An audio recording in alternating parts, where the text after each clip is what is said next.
যোৱাকালি CM ছাৰে কলিয়াবৰত আহি মিডিয়াৰ আগত ক'লে যে ADRE এক্সাম ডেট সম্বন্ধে ADRE এক্সামৰ গোটেইখিনি বস্তু ৰেডি হৈ আছে, কিন্তু এই মাহত ডেট মিনছ জুলাই মাহত এক্সাম পাতিব নোৱাৰিব, কিয়নো গোটেই অসমত বানপানী হৈ আছে আৰু যিকেইটা চেণ্টাৰত এক্সাম পাতিব প্ৰতিটো চেণ্টাৰত অলৰেডি ফিল্ডত পানী ভৰি আছে। সেইকাৰণে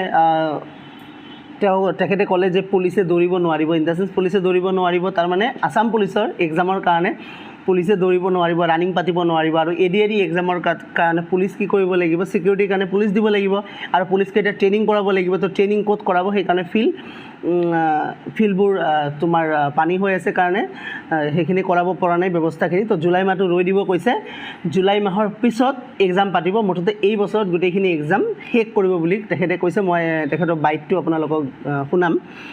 তাৰ আগত কৈ ল'ব বিচাৰোঁ যে এই বছৰতে হ'ব, ডেট মিনছ কি ছেপ্টেম্বৰ মাহত আপোনালোকে এক্সপেক্টেড ধৰিব পাৰে, কিন্তু ছেপ্টেম্বৰ মাহত হলিডে আছে দুটা মই চাইছোঁ, আৰু আপোনাৰ APSCৰ এক্সাম দুটা ডেটত আছে।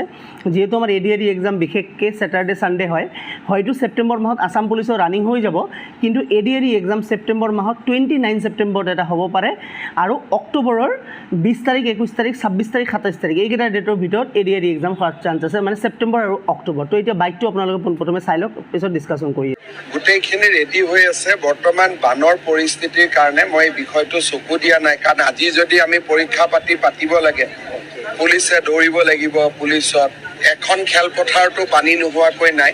সেইকাৰণে জুলাই মাহটো অপেক্ষা কৰি লওঁ, তাৰপিছত এই বছৰতে আমি চব চেছ কৰিম।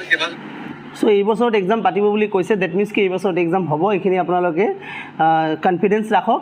মুঠতে নৱেম্বৰ মাহটো নহয়, নৱেম্বৰ মাহত যিটো পঞ্চায়ত ইলেকশ্যন আছে সিয়াক লৈ চৰকাৰে ব্যস্ত থাকিব। অক্টোবৰ মাহটো একদম মষ্ট প্ৰবলি ধৰি ৰাখিব পাৰে, ছেপ্টেম্বৰ আৰু অক্টোবৰ 2 মাহৰ ভিতৰত এক্সাম হ'ব।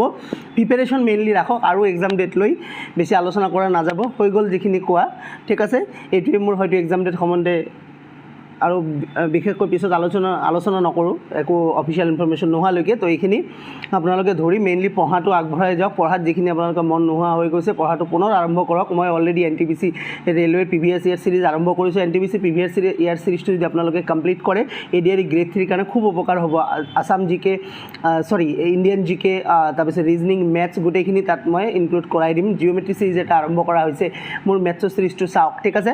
তাৰপিছত যোৱাকালি এটা লাইভ কৰিছিলোঁ, লাইভত চবেই ক'লে যে পঢ়াত মন নোযোৱা হৈ গৈছে, ঠিক আছে। আজি ৰাতি এটা লাইভ কৰিম, সেই লাইভত আপোনালোকে গোটেইখিনি কম পঢ়াত কেনেকৈ মন আহিব পাৰে। তো লাইভত সকলোৱে থাকিব, ৰাতি 8টা বা 9টা বজাত লাইভত আহিম, ঠিক আছে। আৰু ৰেলৱে NTPCৰ ভিডিঅ' আৰু এটা ইভিনিং দিম আজি, অলৰেডি ভিডিঅ' দিয়া হৈছে, আৰু নেক্সট ভিডিঅ'টো আজি আহিব।